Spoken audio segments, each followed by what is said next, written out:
understanding and world-class vision and world-class this.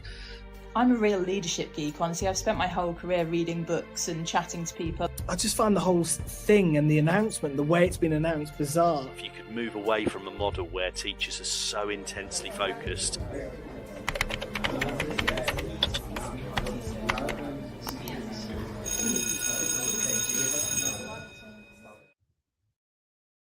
Hello everybody, welcome to Teachers Talk Radio. I am Jamie Clark. This is the Saturday Show live, coming from Perth in Western Australia. Happy lunchtime to everyone else. It's evening time here at 8 o'clock in the evening.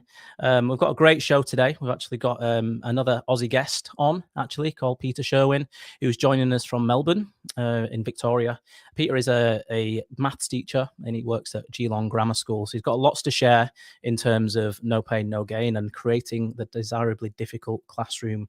So I'm incredibly excited to speak to Peter today about his journey in education and basically what he's learned from the research, which is super, super interesting. Before we get into it, though, I just want to remind you that the show is on every Saturday, or every other Saturday, from 1 p.m. until 2 p.m. and that's UK time. So obviously you're going to have to work that out regardless of where you are around the globe. But if you are tuning in, it is every other Saturday. And please come live because we have the opportunity to participate and ask questions and you can join in with the conversation. If you are actually watching this as a recording, then welcome. And hopefully you find this show especially helpful for your own practice. Before we dig into the guest and talk to Peter, though, I just want to mention a couple of sponsors for the show, which are incredibly powerful for my own practice. Firstly and foremost, we've got John Catt Education. John Catt, if you don't know who they are the inspirational publishers of some excellent professional development books for teachers, and they supported me in my own practice. I've got a bookshelf full of John Catt books, including my own book, by the way, which is Teaching One Pages. So if you're interested in finding out more, you can visit the John Catt Bookshop at johncattbookshop.com. and also explore their range of titles. I've got lots to offer, including the Desirable Difficulties book in Action book, which actually came out a few months ago, which relates to this particular episode. So if you want to check them out, you can use the code JCTTR2425, and you can actually get 20% off your order at John Catt. We're actually sponsored by Teaching How-Tos as well. So Teaching How-Tos, I guess imagine having your own instructional coach available 24/7. You can with this platform. It's a highly personalizable platform. It's a social platform that inspires busy teachers to apply and learn evidence-based techniques. And it's basically got a new AI tool as well, which is super interesting. So please check it out. The good thing about it, it has over 160 visual guides for teachers, which is always really powerful, especially for the things that I tend to use for professional development. The more visual, the better.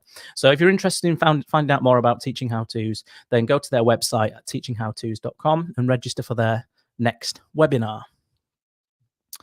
Reading Solutions UK, if you're looking for the best practice and innovative strategies to foster confident lifelong readers, then please check out Reading Solutions UK. They've recently had a conference, and basically leaders in education, literacy experts, ed tech specialists from the International Reading Conference were there. It was a 3-day experience. And basically what you can do by going to their website is sign up and receive the recordings for free. Their website is readingsolutionsuk.co.uk. And if you sign up, you'll find those recordings are really helpful. Finally, we have Apps for Good. Apps for Good also sponsor our show on Teachers Talk Radio. Apps for Good gives schools free introductory courses for computing.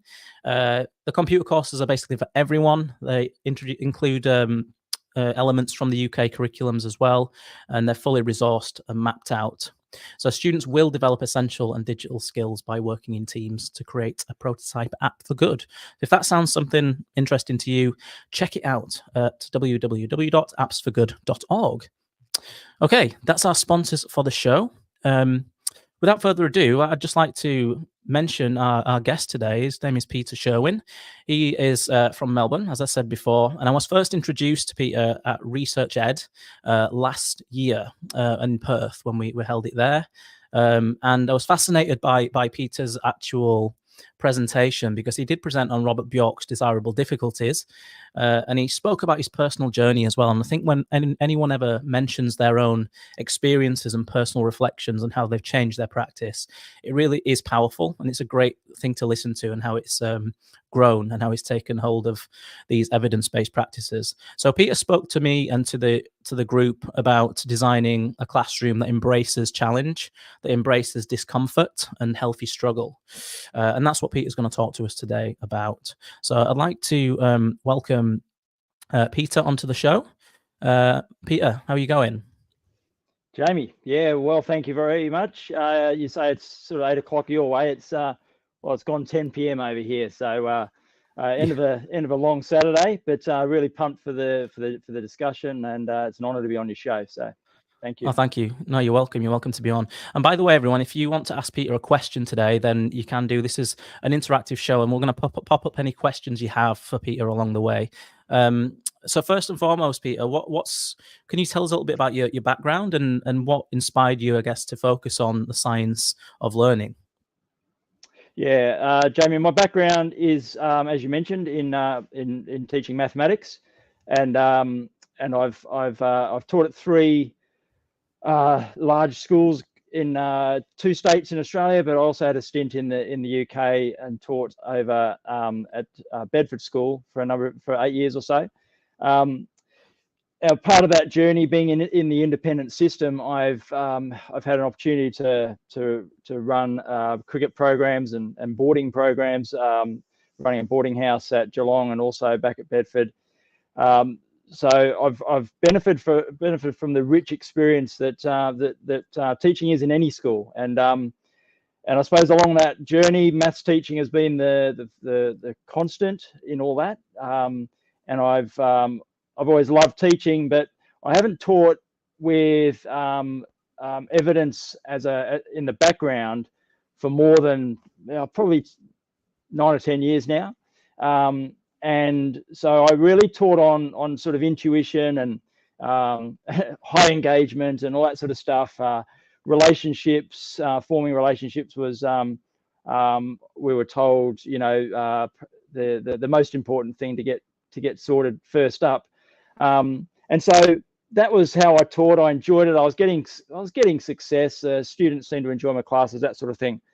But I think it was like I said, about 10 years ago, and I came across, and I think it might have been via discussion on Twitter, I came across the work of Kirshner, Sweller, and Clark in their 2006 paper, Minimal Guidance, or Why Minimal Guidance During Instruction Does Not Work. And I think that really affected a lot of people in the education industry, in the teaching game, because it really did question everything. Really, it talked about the cognitive architecture that we have sitting in front of us in our classrooms, cognitive load theory. Really, what really grabbed me was this idea of biologically primary versus biologically secondary knowledge. I hadn't thought about this stuff before, Jamie, and so I'd been I'd been immersed in discovery learning and inquiry learning and problem-based learning, and all this and we were, as a profession, we were encouraged to go down this path. Could I just stop in there, Peter? Just yeah, please do. About that, because obviously, like, we work in Australia. We've had experience in schools. I have for the last 8-9 years. One thing I've recognised about Aussie schools is, I guess, the focus on inquiry in a lot of schools and a lot of discovery-based processes and whatnot. Do you think it's still something that should be harnessed by schools and utilised by schools? Because I think the argument is either one or the other. Is it possible to have a balance between like discovery learning and explicit instruction? Because you did mention the paper there by Sweller, Kirshner, and who else was it? Clark as well. Yeah. Do you think there's a balance that could be had? Yeah, I think there is. I don't think it helps to have the parties at opposite ends of a spectrum, because I think it is a spectrum. I certainly think that inquiry learning has its place, but I think the important thing that I've come to understand is that that comes after. So we've got some knowledge base. So I think it's an incredibly frustrating and difficult process learning new material. I think what I've picked up is that novice learners need to be taught, and once they have a base and they have some expertise, then we can introduce some inquiry learning. And so I think it's really about the order in which we introduce these teaching methods rather than one versus the other, or one is better than the other. Would you say that that's the power of the science of learning, cognitive science, is getting teachers to recognize that should come first? Because often I found that teachers jump straight to the inquiry. I think you're right, Jamie. I think absolutely right. We need to recognize the order in which our students, the order in which they learn. So what they need at what stage of their learning journey. And it's not that they're both valid methods by which we can teach our children, but it's what they need early in their journey is explicit teaching. Once they've formed some knowledge, and in secondary schooling and primary schooling, explicit teaching has to dominate. It's not to say by the time they're reaching the end of that schooling that there are going to be some opportunities for some inquiry learning and some less. We can remove some of the scaffold. Yeah, I mean, I've written about before Tom Sherrington's Mode A and Mode B approaches. I don't know if you've heard of that before, but Tom mentions, the Mode A being the knowledge building, the explicit instruction teaching, the modeling, scaffolding, and whatnot. And then what follows, I guess, is that he breaks it up as 60% and 40%. So 40% then being Mode B, which is more discovery, hands-on experiences and whatnot. But I think you're right. It needs to come first and precede the discovery part of the learning journey.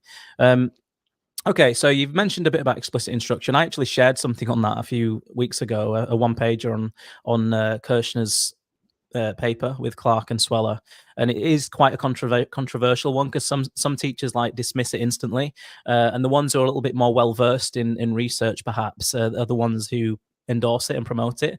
But yeah, I do agree. I don't think it should be one or the other. I think it should be a bit of a balance. So let's move on to think about desirable difficulties. Then this is the main focus, should say, of your presentation back last year, and you titled it "Creating the Desirably Difficult Classroom," which I really loved. And I loved your reflection on how you took your journey and transformed your teaching over the last 10 years or so. But do you want to talk a little bit about Bjork's research and his paper from 1994? What were the key findings for this then? Or I guess what's the overall what's something that we need to know about it? Yeah, Jamie, I think, and thanks for coming to my presentation, by the way. It was an honor to have you in the audience, and it was a talk I wanted to give because I'd taken a great interest in this idea of desirable difficulties, aspects of our teaching that don't come intuitively but are really important. But I also wanted to build into that this idea that they're learning. Bjork's work was on learning focused difficulties, but as teachers we also have intuitive methods that we've perhaps used through our careers, but they're not always the best one for our students. So I wanted to write a presentation about a desirably difficult classroom that we as teachers can create that will help our learners learn in a longer term way rather than just for the next test or for the next stage. But also how, as teachers, we can start to build some habits around our classroom that are also not intuitive, that we have to really be purposeful about, but are going to deliver some really great results for our students. So that was the idea behind the talk, and I suppose it's important up front to define desirable difficulties, and I think that's most easily done perhaps by saying that desirable difficulties will promote long-term memory over short-term performance. So it's promoting learning, which is if we take the Sherrington's definition of learning as being a change in long-term memory, then we're championing that over short-term performance, and the short-term performance is the easier thing to obtain. So that's where the difficulty lies. And importantly, also concentrating or putting all our eggs in the performance basket is going to have a detrimental effect on the potential for long-term learning. And if we think about it, that's got to be our goal as teachers, is for them not to know it just tomorrow and next week, although they do need to know it tomorrow and next week in order for them to know it next month and next year. However, if our focus is on them knowing it tomorrow and not looking any further ahead, then we are going to be teaching in a different way, and it's not going to be as durable for our students.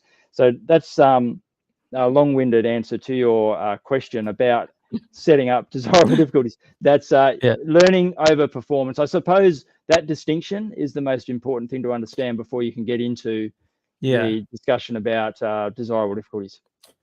When you first engaged with this paper and this research, was it something you did as a whole school, or was it something you decided to do like personally? I was just a bit interested in like how you got onto the research in the first place.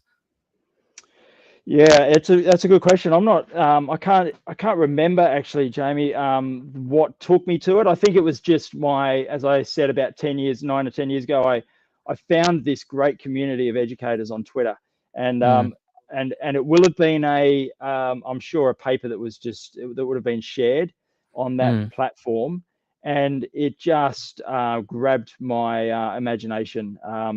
This idea, and also this horrible thought that I've been already teaching for 15, 16 years. And in my words, and I use this language in the presentation, I'd been teaching easy. I've been loving my job and really putting lots into it, but just doing what felt right. And I hadn't engaged with any of the research. And that's an ignorance that it was shared among our profession, I feel. And I feel like we're making some ground now, and it's a very exciting time to be in teaching. And I think the UK are ahead of us, but we're catching up. And but I think we are. But I don't. But where did I first come across it? I just think it was one of those things that was being discussed. This work, this 1994 paper, that probably at the time didn't. I think it's really taken off more recently, Jamie. Back in '94, I'm not sure there was the insight there, or there was the appetite among the teaching community for these ideas to be shared. But it's certainly there now. I know that Research Ed and other kind of organizations and conferences and whatnot have really brought the idea of, the science of learning to the fore, haven't they? And the kind of concept of long-term memory and working memory. And I think this really plays into that. And it's a super good approach to consider when, defining what your lesson plan looks like. It's about the healthy struggle and not necessarily, like you said, keeping your practice easy and just kind of cruising, but not thinking about what the students are thinking, because you want them to think hard, essentially. So you alluded to that in your kind of, when you mentioned learning versus performance. Do you want to give us a bit more of an understanding of and concrete examples of what you mean by learning and what you mean by the performance element? Yes, Jamie. Okay, so learning's a change in long-term memory, which is stable, durable, but it's much harder to achieve than performance, which is just an observable success on a task immediately after it's been taken. So I think I think for me that answered a lot of questions, and obvious when you reflect on it, but when we teach for performance, we are really just teaching for short-term gains, which means we will be blocking and cramming and doing the easy things. And the students certainly won't know any better and won't argue with it, because it's nice for them to learn in this way, and they will experience success. But the problem is, a month later, they've forgotten it. And that's the student lament of I knew this, but my exam score is disappointing. And this was a recurring theme. So the difference between learning and performance is that, and what it does for us as teachers is we have to make a decision. Do we want our students to perform, or do we want them to learn? And I make the point in my talk that performance, we're not wishing failure on our students in the short term. We still want them to do well tomorrow and next week. However, where the focus is not on that, it's on the longer term learning, which means that we're going to be interleaving. We'll talk about a few of these these techniques of desirable difficulties, I'm sure, as we go through. But it means that we'll take those easy options, and our students will be less well prepared in a month's time to address the content of today. And so it's obvious when you think about it, but having an understanding of that difference is essential. And I think if for me, it was making a commitment then to teaching for learning rather than for performance. Yeah, and I think performance can be deceiving, can't it? Because it makes it seem like students are actually learning and progressing really well, but actually, you know, that it's not sticking long term because it's, I guess it's unstable, and it can be quite misleading, can't it? Would you agree with that? I think that's one of the most deceptive things, Jamie, is that we get a misassessment. We can misassess good performance as learning, and I think that is what we see in students when down the track they find that they're not being successful because they don't know things beyond the short term. And that's right. So that we can move forward blissfully unaware that we haven't embedded what we need to embed. And we think we're doing the right thing. We think we're doing the right thing, don't we? Yep. We sure do. Peter, in your presentation, you put this diagram up, and it was about ratios. I'm going to pop it up now. I think it's quite useful for you guys at home to see this because it illustrates a lot about, you know, students thinking hard versus few students thinking hard. And I just wanted, Peter, if you don't mind, to explain this and why you presented it and what your main point was for this particular diagram. Okay, so thanks for putting this up, Jamie. It's you've got a few of my annotations on there. I think that diagram perhaps comes from Teaching Like a Champion. Might have come from Lemov's book, I think. But I like it. It's in talking about this idea of ratio, which is also from that manual. The sweet spot top right, as we look at it, where the target, the goal of 100% participation, 100% of students thinking hard about what we want them to think about. So that's top right, but the arrow that's sliding down to the left is the default, and that's what we're fighting as teachers. And this in a diagram perhaps encapsulates the desirable difficulty of teaching, but the ultimate goal of attaining long-term learning for our students.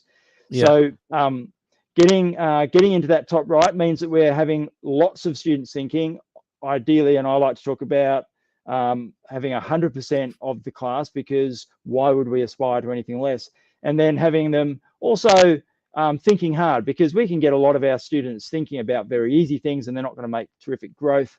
So it's also having them think hard. So getting full engagement, getting them thinking very hard about what it is that we need them to be thinking about.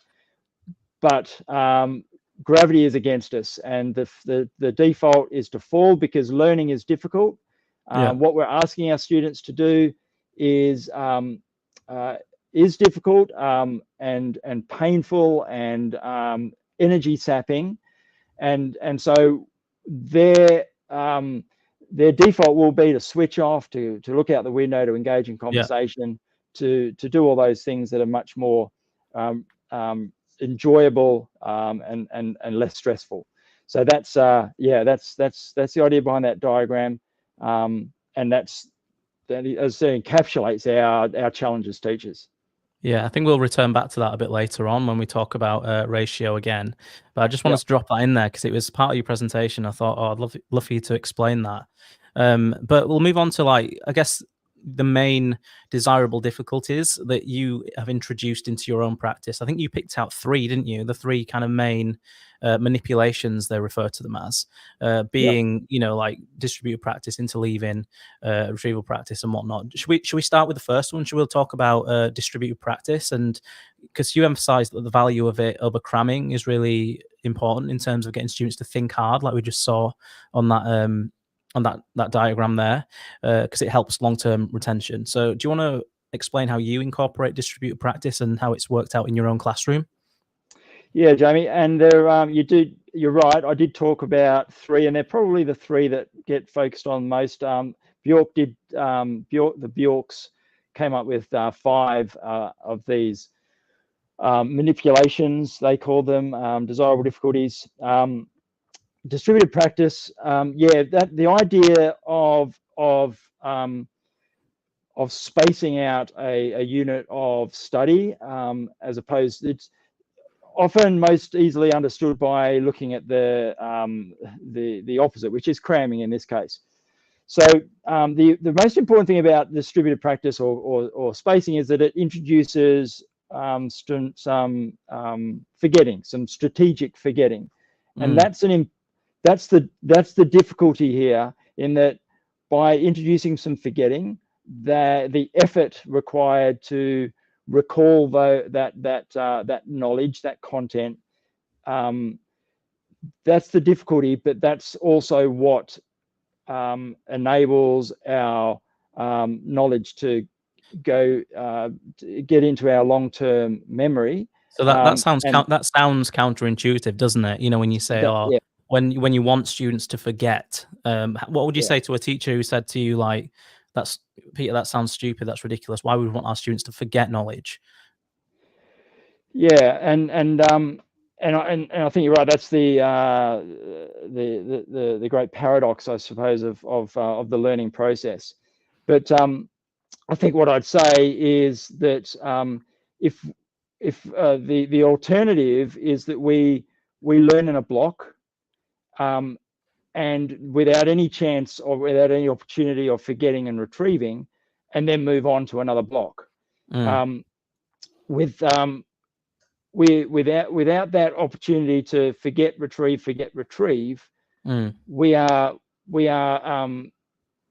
not allowing our memories, our knowledge to work its way into long term, and then for us to retrieve from long term. And so I think that process of going from working memory into long term, retrieving from long term, putting back into long term in a modified way, that is how this knowledge is going to stick. Versus working with it in our working memory in the short term, and then leaving it alone, moving on to another block where we haven't got that interplay. And I think that interplay between that retrieval and retrieval from long term back into working memory, that's where the magic happens. And I suppose that's how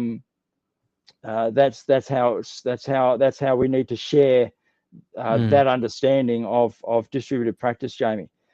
Could you quickly explain how you might do that in a maths curriculum and a maths scheme of work, or whatever you want to call it? Yeah. So I think that's probably best done through testing.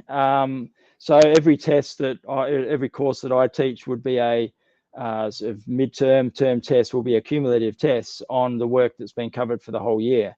And indeed, so if we run our assessment program in that way, what we're doing is we're forcing our students to go back and revisit parts of the course that have been taught previously.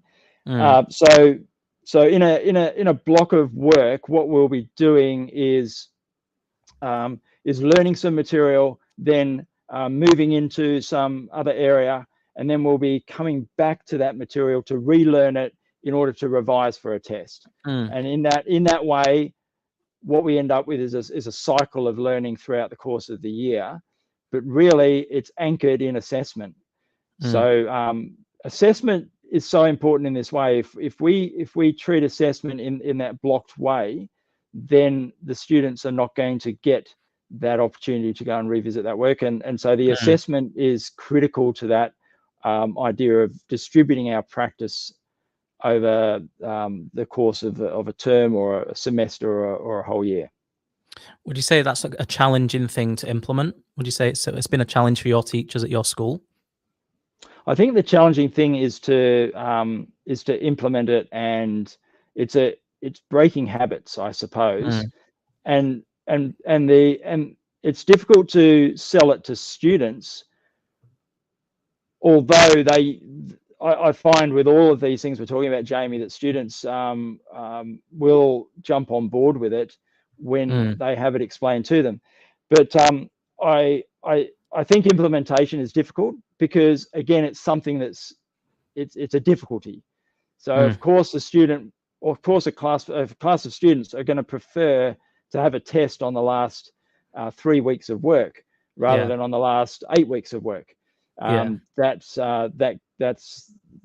obvious. It's for 8 weeks of work. There's that difficulty of going, but that's precisely why we're going to test you on that on 8 weeks of work rather than 3, because the difficulty for you to retrieve that work is how it's going to end up with you in the long term. So yes, it's a tough sell. However, once it's embedded, and I also think that what we notice quite quickly are that the benefits to learning become most obvious in this way. So once we've run a cycle through, then we have it embedded in our system, and I think we're good to go, Jamie. You're definitely seeing some improved student outcomes, I guess, through this process. Is that right? Oh, without a doubt, without a doubt, Jamie. That's right, and they see it as well. That frustration of taking a term or a semester test and having that knowledge that was there that's not there any longer. Removing that by having these methods of distributed practice, interleaving, etc. It's you've only got to run it through a cycle and see the success for it to be embraced. Brilliant. Thanks, Peter. We'll move on to the second desirable difficulty that you've ran with and you presented on last year, and that's interleaving. Can you explain how you use interleaving in a similar way to distributed practice in your classroom? And guess what benefits have you seen from this? Jamie, interleaving, or its enemy, I suppose, being blocking. So in my subject, it's been the traditional way of teaching to teach in very discrete blocks of work. So if we're learning, for instance, some trigonometry, and perhaps we're using right angle trigonometry, we're going to learn using the sine rule first, and we're going to see all our examples are going to do the sine rule, and we might take a day or two on that, and then we'll look at some different examples, and that might be the cosine rule. So we'll block in this way. So what interleaving does is within topics. So interleaving is not a mixed bag of work from this topic and that topic. We're not pulling from all areas of the course. It's important that we understand that interleaving is done within a topic, but within a topic, we are taking different information, and we're mixing, we're throwing it all into the mix, so that students are forced to notice the similarities and the differences between questions as they're doing it. If they know that the next 20 questions are going to be of a certain type, then they're not on the lookout now for similarities and differences. They will just switch into autopilot. So this kind of Sorry to Sorry, interrupt Jamie. you. This kind of reminds me what you're saying of like a little bit from what Daniel Willingham says in Why Don't Students Like School. He says if you teach the underlying concepts, then students can see the links and the connections between different topics or topics within topics. So is that what you're alluding to there? The idea of kind of teaching the inherent structure of a topic or an idea? Yeah, absolutely, Jamie, and that's such an important element of this.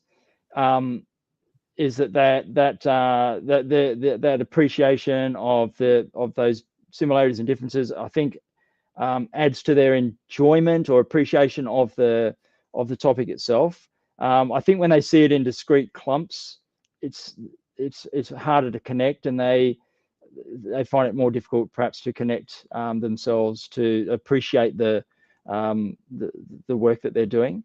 So I think that's incredibly valid. Yes. So with interleaving also, I think every question, because the students have to be on the lookout for what information I'm given, I can't switch off.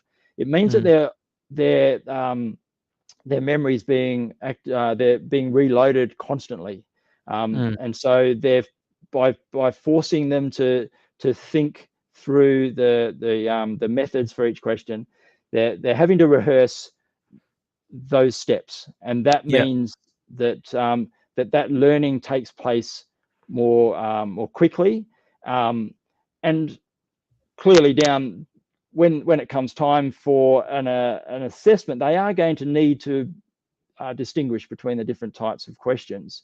And so doing this in the lead up, it makes them more capable of doing that when it gets to the test. Although, so here's an example of something like interleaving in the short term will feel more difficult, and they won't experience as much success in the day-to-day. And that's why it's a desirable difficulty, because if we were blocking their work, then it would be easier for them to just hit repeat on a method, and they would feel more successful more quickly. So what we're doing is we're slowing down that feeling of success.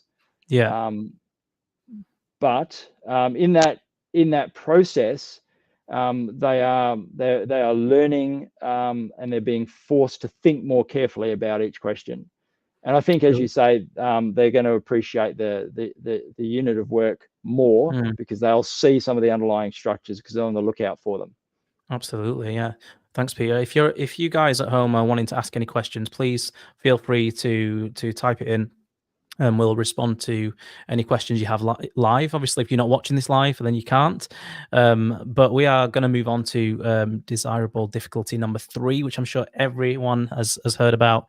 It's become definitely very popular in the last however many years, and that's retrieval practice. And I guess it's a similar question, Pete, really. What are the benefits of retrieval? How do you use it in class? How is it a practical tool to strengthen that kind of retention? Yeah, so Bjork and Bjork talked about retrieval practice being it's to overcome its enemy, which was reading presentations or going over presentations. So retrieving rather than reading. And I guess the classic traditional study method of highlighting notes, or I say to my students, if it when you're preparing for exams, if it's easy, it's not effective. That's your rule of thumb. If it feels easy and comfortable, if you're looking forward to it, even it's not going to be effective. So retrieval practice is really about testing, and testing is confronting and challenging, and you're risking failure with every question. But that very act of having to think hard and dig deep and come up with the wrong answer and then look up the right answer, and this testing can take place either self-testing through flashcards or peer testing, but from a teacher's point of view, it's the regular low or no stakes quizzes Even just through in a classroom where you're perhaps getting the students to turn and talk. I use mini whiteboards all the time. So that's all testing, and that's all retrieval practice.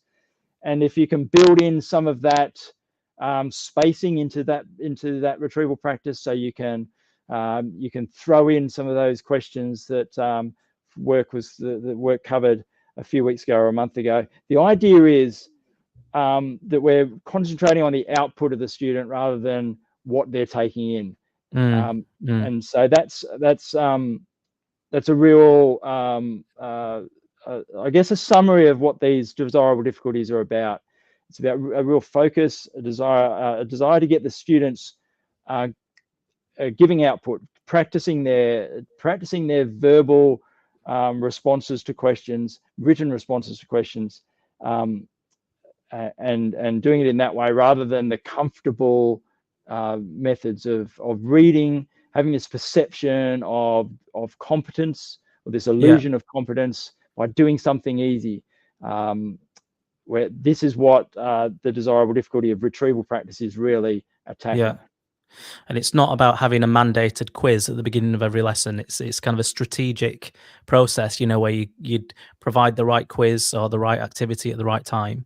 How do you do it? Do you just kind of do it when you think the students need or require that that kind of practice, or how do you implement it in like a single lesson? Would you start off with a quiz, or how does it work? Yeah, Jamie, I do have routines in my classroom, but as you say, I think retrieval practice, it will find its way into my do nows at the start of a lesson. It'll be there, but that's really just to kick things off. It's a more edgy activity when it is a bit more fast paced, mini whiteboard, hands up, turn and talk. But at the right time, it's also a 15-minute written assessment with no stakes. So the more of that happens, I think the students feel more ready to perform under test conditions. So it really is mixing it up, I think, Jamie, but also encouraging them to have the tools to test themselves. Yes, absolutely. So having the slide deck of cue cards and encouraging them to use them to test themselves, but also to give them to their friends to test each other. I don't think students often know how to revise effectively, and I think it's good to teach these, especially retrieval practice strategies to them. I mean, in the book that I've written recently, one of the spreads is about low stakes recall, and I've mentioned the idea of hiding the broccoli in the brownies, which is from a quote from a learning scientist called Megan Sumeracki, which essentially means having a variety of retrieval strategies in your toolkit to keep things fresh, but also to deploy at the right time. And I think students need that toolkit as well. Yeah, absolutely right, Jamie. And I think that's something as teachers that we haven't. I don't think we've known enough about it ourselves, but with this evidence base that we're now working from, I think we're much better equipped now to help our students understand how best to study, and to embed knowledge in their long-term memory, which is where it's going to where they're going to want it, so that they can easily retrieve it when they need it. I think that's something that we can really improve on with these strategies. Absolutely. Okay, thanks, Peter. We'll just take a break for 1 second. I just want to let everyone know again about our sponsors today, and enjoy this quick video. This show is brought to you in partnership with John Catt Educational, publishers of professional development books and resources that support great teaching and learning in schools around the world. Level up your professional development today and visit johncattbookshop.com to explore the full range of titles. Use the code JCTTR2425 for 20% off your order. Have you ever heard of teaching how-tos? Imagine having your own instructional coach available 24/7. Now it's a reality with the Teaching How-Tos platform. This highly personalised, socialised platform empowers busy teachers to learn and apply evidence-based teaching techniques, either independently, working collaboratively, or with their peers, or with their new AI assistant. The platform features over 160 visual guides to teaching techniques. Interested in finding out more? Visit teachinghowtos.com and register for their next webinar. Are you looking for the best practices and innovative strategies to foster confident, lifelong readers? Watch sessions by leaders in education, literacy experts, and EdTech specialists from the International Reading Conference for free. The 3-day conference explores a range of topics at the forefront of the current educational landscape, with sessions relevant for all educators and all key stages. Sign up to receive the recordings for free at readingsolutionsuk.co.uk. Apps for Good gives schools free introductory computing courses. The courses are for everyone, including those who aren't computing teachers, and they're fully equipped with resources mapped to the UK computing curriculums. Students will develop essential and digital skills by working in teams to create a prototype app for good. Visit www.appsforgood.org to find out more.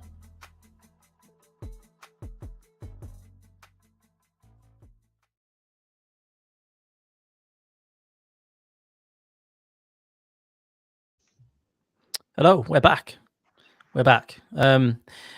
Thanks, Peter, for your chat there about retrieval practice. We're just going to move on a little bit and talk about the challenges of implementing desirable difficulties in designing that classroom that is, it has and entails healthy struggle and challenge. What would you say, I'm going to kind of move on to behavior really, what would you say is your point of view in terms of behavior and how that plays into creating that culture in the classroom?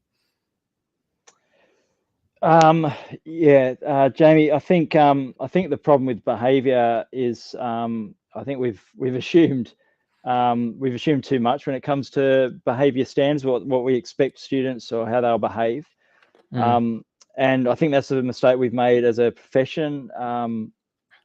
Perhaps I don't know if I can speak for all my colleagues there, but I think by not laying out the expected behaviour of our students, I think we've let the environment down, because I think our students, they want to see us construct and patrol strong and caring boundaries. I think they want to see that in every environment they go to, and what it does for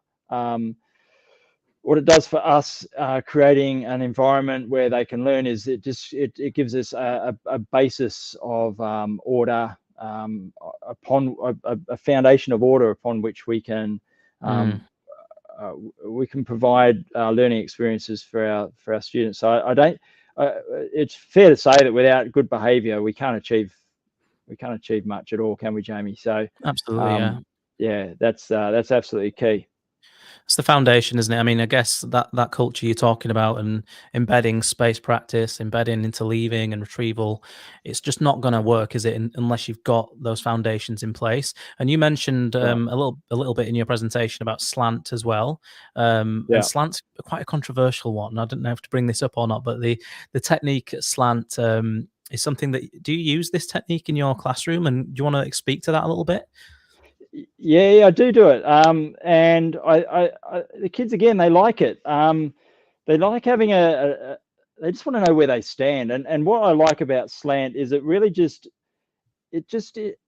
way I explain it is it's the ingredients of good listening, because I think we want our students to be good listeners, because without listening, that's the portal to understanding and knowledge. So we need to explain to them that listening is important, but they also, a bit like behavior, they don't really know how to listen well. So I think SLANT is a nice acronym to help them understand what it is that they need to do to listen well. So sitting up straight helps them listen. And I will sit in my class and I'll take a seat out the front, and I'll take a posture that I will be using when I'm at home watching a movie and I'm just in relax mode. And so Yeah. I'll sit back like this and I'll say, well, this is that's how I'd sit at home if I Yeah. was just relaxing. Now in Yeah. here, I'm on my sofa. I don't need to be watching the footy or whatever. I don't need to be listening. But if I want to listen, let's all try it. Let's all sit up straight. Yeah, Yeah. that actually works. Yeah. Asking and answering questions in full sentences. That's our ALs. Obviously, you just listen. Nothing in hands. And that's another. I find that my students will understand the when we model things like I'll tell them to slouch, have something in their hand, scribble, look out the window, and I'll start talking. And then I'll tell them to sit up, to go hit slant, and I'll keep talking, and I'll get them to recognize how the listening is so much better when they're doing these things. So when they're not being patronized, it's not us being authoritative. It's just helping them understand how good listening works. T is track the speaker. Everyone we're all better listeners when we're paying attention to the person that is talking. So I have no problem with it, and my students have no problem with it. I like to use it. I think there's people get very, very reactive about some of these ideas, but really, I think when we're when we explain why we're using things, I think people feel respected and understand and find it helpful. I know my students do. Yeah, thanks for that. And you talked about the pull and the kind of appealing, high energetic lessons that we're attracted to as teachers. And what you're saying here is that we need to keep students cognitively active, not just kind of swaying off track. But what else can we do to keep them cognitively active? Because we are kind of drawn to those high energy lessons and those performance related activities. There are some other things you did mention in your presentation. Yeah, that's right, Jamie. And the pull, as you referred to it there, was the language I used. The pressure that's on us, and that diagram that was there before about trying to keep our students on thinking hard with great engagement. The pull for us and what we get drawn to as teachers is that we want to get sucked into this idea of teaching. Really, I think I think our idea of a good teacher is someone who gets through the content quickly. They teach high, fast, energetic lessons. They almost get in like a vacuum, a teaching flow, where questions are asked and within a second, a hand has gone up. We've taken an answer. If it's wrong, we've bounced to the next one. Nothing's going to stop our flow. We are within 10 or 15 minutes. We've asked a bunch of questions. We've got answers. It's not necessarily representative of the group, but we haven't stopped to think too much about that. We've set them to some work. There's a little bit of chatter, but that's okay as well. The kids are happy. I'm getting through the content. There's a nice bit of banter in the room. This is the pull, and this is what pulled me along for 15 years of my career. So the resistance to the pull, which is those, I think I had 6 or 7 in my talk, and we've already talked about a couple of them. And that is getting behavior straight. That is getting having some language in your classroom like slant that reminds everyone how we're going to listen best. There was a ratio is another one, and that's the getting that high ratio of thought and engagement. But that happens through good checks for listening and understanding, through cold calling. Students need to be ready to answer every question you ask, and they need to be thinking, I could be asked this next question. You don't want them relaxing. You don't want them thinking, I've learned, I know the system here. I know how the teacher works. He's only or she's only going to take hands that go up, so my hand stays down. Or they're very good at and there's that drag down that we were talking about before, that the default is to disengage, because that's the easiest thing to do, and that's not a criticism. And we talk about our students we're all the same. So developing some norms in your class where students are they're ready to answer every question, and so having a call response, constant checks for understanding, etc., etc. Thinking is allowing thinking time, Jamie, is another really important one. We can't have calling out in class. I call that the thought killer. That's if not the greatest crime in the classroom, it's close to it. And it's pantomime style. If someone calls out, I get very dramatic and play up in a big way, because and the students, they're very quick to sort of put their hands up and apologize for that, because they know how thinking is our thinking time in class is our most precious resource. So how do you do it? How do you do the thinking time? What's your process? So it's hard, because the students' hands have gone up. They want you to they want this lesson accelerated through. So firstly it's not doing anything for 3 seconds, which is hard. 3 seconds is quite a long time, when I think the average response time is a second and a half. So firstly, counting in your head, tapping your thigh 3 times. I sometimes do that.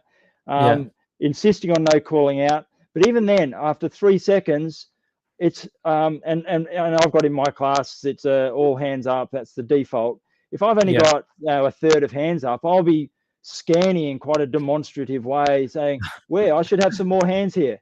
I'm sure there's some more." And so I'm trying to pull some more hands up. If I've still only a third to a half, I might say, right, hands down, turn and talk. I'll give them 20 seconds to do that. It's getting them to think is, I think, our greatest challenge, but it's also our most important task. So they're just some of the things I use. No, that's awesome. And what you're actually speaking to me, Peter, is the idea of developing a culture, like a culture of hard thinking, of learning, and embedding lots of routines which become the norm. Would you agree with that? Yeah, absolutely. Because that is so powerful. And Peps McRae talks a lot about norms and establishing norms, and I love what he's said about, and that's really influenced a lot of my thinking about setting up the room, because it's so powerful.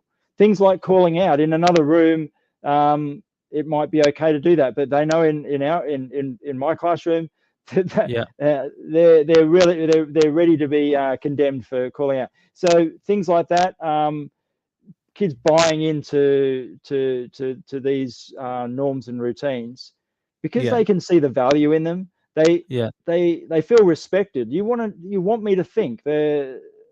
I think if you're in a class where the teacher's never asking you a question, yes, it might be easy, but I don't think you feel great about those classrooms. So I think you're right, Jamie. It's about building up a really vibrant classroom where expectations are high. Involvement is expected, thoughts are valued, and keeping that consistent. So every day it's the same, and you get that buy-in and that enjoyment. Would you say that your students are motivated from feeling that success? Yes, absolutely, and getting that success, Jamie. I'm so glad you said that. That's critical. And I think that's the next thing after. You've got to have every student walking out of your class feeling successful every single lesson, and that can be absolutely done at whatever level the class is at. But that is going to lead to their motivation, and that's something that the biggest lesson I've learned in 30 years of teaching, possibly. The success leads to motivation rather than me thinking I motivate these kids and that'll help them be successful. Absolutely. I think it's stronger the other way around. Well, that's the misconception, isn't it? That we motivate students to be successful, but actually success breeds motivation. And I love the kind of going from the point of view of building this culture of high expectations, of high participation, of challenging work as well, and hard thinking. So finally, Peter, before we break off and leave, do you want to explain to our viewers who are watching this or listening to this what I guess, what advice you give them in terms of creating this culture or developing a desirably difficult classroom? Yeah, well, there's two different questions in that, but I think what you can do is you build this idea of a desirably difficult classroom, and what we've talked about tonight. A lot of it is in building routines and difficult but good difficult methods of questioning, of expectations, of lesson delivery. But what I would say is that I would encourage your listeners to read up on desirable difficulties. Read the original paper. Read your one pages, Jamie. There's a you mentioned the desirable difficulty. What is it? The inaction series. There's a great book there. Reading up, I think, and getting a good understanding of what these desirable difficulties are, committing to the principle of teaching is not easy, learning is not easy. There is a natural tendency to pull from that. So what we've got to do is fight that as teachers, and that's our primary responsibility. But I would say try one learning and one resistance technique, and perhaps the one that you think might give you highest potential leverage for a boost in your classroom. Fantastic. Excellent advice, Peter. I just want to thank you for coming on. I know it's late for you in Melbourne. What is it, 11 now? 11 o'clock? Yeah, we've gone 11, Jamie. Yeah, definitely bedtime for me. It's bedtime, yeah, and for me as well. Yeah, I want to thank you, and I hope I get to run into you at some other conference in Australia. And Diana Wilson said, "Brilliant, Peter. Thanks for sharing these workable strategies." I put that up before.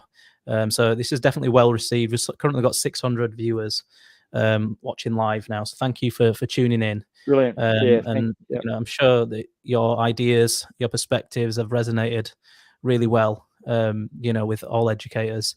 So yeah, thank you, Peter, and we'll catch up again at some point. Cheers, Jamie. Enjoyed it. Thanks very much. Right, thank you, everybody. If you enjoyed this show, please retweet the live stream. And please share it in your networks and whatnot. Super pleased to be presenting today.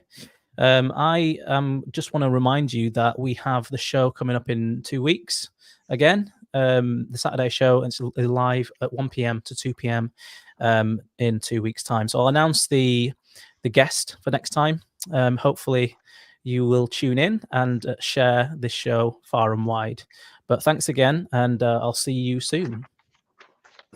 Outstanding and world-class vision and world-class this. I'm a real leadership geek, honestly. I've spent my whole career reading books and chatting to people. I just find the whole thing and the announcement, the way it's been announced, bizarre. If you could move away from a model where teachers are so intensely focused.